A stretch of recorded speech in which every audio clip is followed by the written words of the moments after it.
वो जाहिल औरत सोचती है हाय हाय मेरी टीआरपी बढ़ेगी। उसको जाहिल को ये थोड़ी पता था कि मुसलमान भी 313 वाले हैं, इस बार जाग जाएंगे।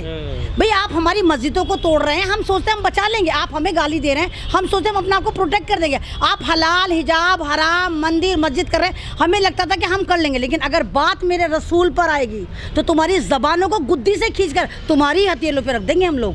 लेकिन जैसे ही सऊदी अरब ने, ईरान ने, कुवैत ने, कतर ने, दम्माम ने, इवन छोटे से मालदीव ने भी ये कहा कि हम इंडियन चीज़ों का बाइकॉट करते हैं, तो मोदी जी की चीखें निकल गई। क्योंकि अब जाहिर सी बात है कुवैत में, सऊदी में आपके और हमारे प्रोडक्ट तो बिकते नहीं, वहाँ भी अंबानी और अदानी के ही प्रोडक्ट हैं। अगर अंबानी और अदानी का बाइकॉट होता है तो मोदी जी की चीखें निकलनी जाहिर सी बात है, क्योंकि मोदी जी तो इन दोनों ही लोगों को लीड करा रहे हैं भारत में। तो और अब भी देखिए कि नुपुर शर्मा को सिर्फ पार्टी से 6 साल के लिए निलंबित करा गया। हमें क्या मालूम अगले साल हो सकता है या 6 महीने बाद उसको फिर लेकर आ जाएं। और दूसरी बात ये देखिए कि नुपुर शर्मा को एक तरह से मोदी जी फॉलो कर रहे हैं, अमित शाह फॉलो कर रहे हैं, अब बहुत सारे ऐसे लोग नितिन गडकरी फॉलो कर रहे हैं, 4 ऐसे बड़े लोग हैं जो अभी भी फॉलो कर रहे हैं। यानी कि कहीं ना कहीं ये अपनी राज दुलारी को, ये नुपुर शर्मा को या एक तरह से प्रोटेक्ट दे रहे हैं। अरे पार्टी से निकालो ना निकालो, हमारे में क्या फर्क पड़ता है, आप उस पर कार्रवाई करें। और जो आपका जो बुलडोजर, कभी मामा का बुलडोजर, कभी बाबा का बुलडोजर, कभी जिहाद कंट्रोल बोर्ड बन जाता है, तो नुपुर शर्मा की प्रॉपर्टी पे बुलडोजर क्यों नहीं चल रहा भाई? उसकी प्रॉपर्टी पे बुलडोजर भी चलना चाहिए, उसको अरेस्ट भी करना चाहिए, और उसकी जितनी भी तमाम संपत्ति है, जो पैसे हैं, वो तमाम उन लोगों में बंटने चाहिए जिन पे सरकार आज तक सोतेला व्यवहार करती चली आई है। आपको लगता है ऐसा होगा? ऐसा होगा नहीं, लेकिन मांग तो कर सकते हैं। अरे आप ये वाली बात लिख रख लीजिए, नुपुर शर्मा 3 महीने बाद, 4 महीने बाद, 1 साल बाद उससे भी बड़ी पद पे आएगी। अभी तो एक छोटी मोटी पोस्ट पर थी वो। आप इसको देखिए कि कोई ना कोई इसको इलेक्शन लड़वा के कोई ना कोई इसको मंत्रालय दे दिया जाएगा। और बीजेपी ऐसा इससे पहले भी कर चुकी। आपको याद होगा बहन जी मायावती को भी एक बंदे ने गाली दी थी, तो इन्होंने क्या, हाँ जयशंकर ने, उसकी बीवी को इन्होंने और बाद में फिर उसको ही बना दिया था। तो ये बीजेपी की पुरानी आदत है, थूक के चाटना।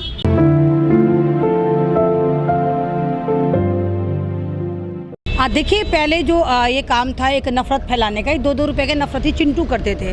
बीजेपी ने कहा हम कंगाल हो चुके हैं, आफ्टर ऑल बहुत सारी स्टेट में इलेक्शन होने हैं, 2-2 रुपए कम पड़ रहे थे, तो इनके प्रवक्ताओं ने कहा ये काम भी हम करेंगे। जिस तरह नुपुर शर्मा ने एक स्ट्रीम चैनल पे बैठकर पैगम्बर इस्लाम को गालियाँ दी, उसकी जो नज़ीर है, मतलब इतनी बेहुरमती आज तक शायद किसी ने नहीं करी होगी, एक रूलिंग पार्टी ने करी।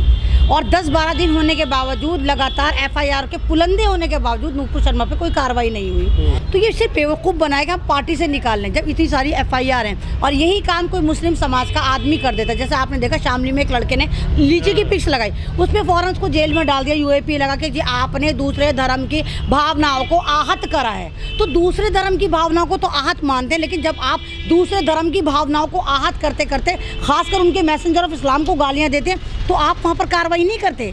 तो भारत में मुसलमानों के साथ जो एक सोतेला व्यवहार हो रहा है, कानून को तोड़ा मरोड़ा जा रहा है, खाली एक मुस्लिम कम्युनिटी और दलित कम्युनिटी पर इस कानून को ज़बरदस्ती थोपा जा रहा है, इस तरह नहीं होना चाहिए। अच्छा मीडिया को क्यों खड़ा, मैं तो ये कह रही हूँ कि लोग बेवकूफ़ हैं, पागल लोग हैं, जिन्होंने खाली नुपुर शर्मा पे FIR करी। सबसे पहले तो नविका पे, टाइम्स नाउ पे करनी चाहिए थी। इन लोगों ने जब आपने अपना स्पेस क्यों दिया, जब उसने अपना स्पेस दिया, मैदान दिया, जब तो वहाँ नफरत परोसी गई और नविका आराम से चुप बैठी थी। भारत क्यों माफ़ी मांगेगा?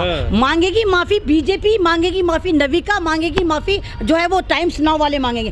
भारत ने थोड़ी बेइज्जती करी है ना रसूल पाक की। जिस रूलिंग पार्टी ने बेइज्जती करी है पूरी दुनिया से, वो माफ़ी मांगे, भारत क्यों माफ़ी मांगेगा? हम भारतीय नहीं, हम आवाज़ नहीं उठा रहे। कह दिया फ्रिंज एलिमेंट है वो। अगर फ्रिंज एलिमेंट हैं तो 10 दिन से क्या कर रहे थे? अगर वो फ्रिंज एलिमेंट है तो मोदी जी आप पब्लिक को जवाब दें, जिनको आप लगातार बेवकूफ़ बनाते चले आ रहे हैं। आज भी आप नुपुर शर्मा को फॉलो क्यों कर रहे हैं? यानी वो आप ही की है। तो ये ड्रामेबाजी है। इनको पता है कि भारत के लोग बहुत बेवकूफ़ हैं, ज़रा सी लॉलीपॉप दो बेवकूफ़ बन जाते हैं। तो जाहिर सी बात है अरब के देशों को और जागना चाहिए, अरब के देशों को और जागना चाहिए। अगर मुसलमानों की सुनवाई भारत में नहीं हो रही तो मुसलमानों को या तो UN में जाना चाहिए या अपने सऊदी अरब की तरफ, जितनी भी इस्लामिक कंट्री उनकी तरफ देखना चाहिए। भारत में तो उनकी सुनवाई हो ही नहीं रही। अब आप देखिए कि इतना, वो आपको याद होगा नरसिम्हा स्वारानंद, उसने देखा हाय हाय ये नफरती चिंटू मुझसे आगे चली गई, नंबर 1 पे चली गई। कल उसने भी भौंकना शुरू कर दिया कि हाँ बिल्कुल सही कहा है, ऐसा होना चाहिए, वैसा होना चाहिए। तो इनके जो हौसले वो जग गए, इनको आदत हो गई, नरभक्षी हो गए, इनको खून पीने की आदत हो गई, दूसरे समाज को ठेस पहुँचाने की आदत हो गई। इन पर कार्रवाई होनी चाहिए, नहीं तो सरकार को सत्ता से उखाड़ कर बाहर फेंक देना चाहिए। नुपुर शर्मा के लिए आप तमाम लोगों को अभी बैठना नहीं चाहिए, पूरे भारत को उतरना चाहिए और कहना चाहिए कि नहीं, हमें नुपुर शर्मा निलंबित नहीं चाहिए, हमें नुपुर शर्मा पे कार्रवाई चाहिए, साथ साथ टाइम्स नाउ चैनल पे कार्रवाई चाहिए। तो ये चड्डी गैंग को ये वाली बात अभी याद आई, 3 दिन बाद याद आई, जब 80-20 का खेला हमारे उत्तर प्रदेश के जो मुख्यमंत्री है वो खेल लेते 80-20 कर लेते, तब आपको नहीं पता था कि मुसलमान आपका आंतरिक है क्या बाहरी है? तब तो आप सारे मुसलमानों को फ्री में वीजा देते, जाओ जाओ पाकिस्तान जाओ। सब मुसलमानों को, अगर कोई भी मुसलमान कहता है हमारे पे जुल्म हो रहा है, चल जा मुल्ली पाकिस्तान चली जा। मेरी पोस्ट पर अभी आप अपलोड करेंगे, कितने SMS आएंगे, चल मुल्ली पाकिस्तान जा।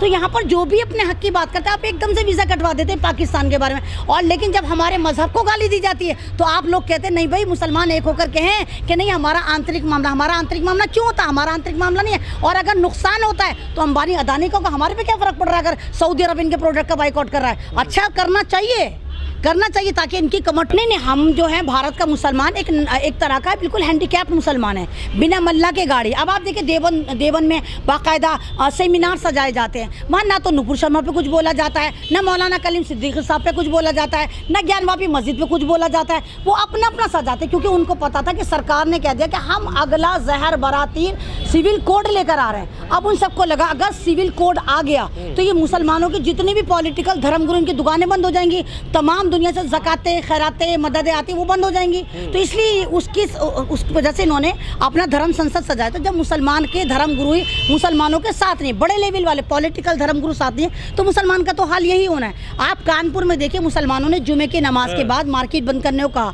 पुलिस वालों की बर्बरता की आप इंतहा देखिए कि गलियों में भी अगर 12-12 साल का बच्चा जा रहा है उसको पकड़ के ज़बरदस्त तरीके से उसको लट फेरा जा रहा है, उसकी धुलाई करी जा रही है। और जिस तरह मुसलमानों पर एक तरफा कार्रवाई करी गई, FIR करके उनको जेलों में डाल दिया गया और फिर कहा गया कि इनकी प्रॉपर्टी पर बुलडोजर चलेगा। तो क्या यहाँ पर तुम्हें आंतरिक मामला नजर नहीं आता कि तुम मुसलमानों को बिल्कुल बर्मा वाले मुसलमानों की तरह टैकल कर रहे हो?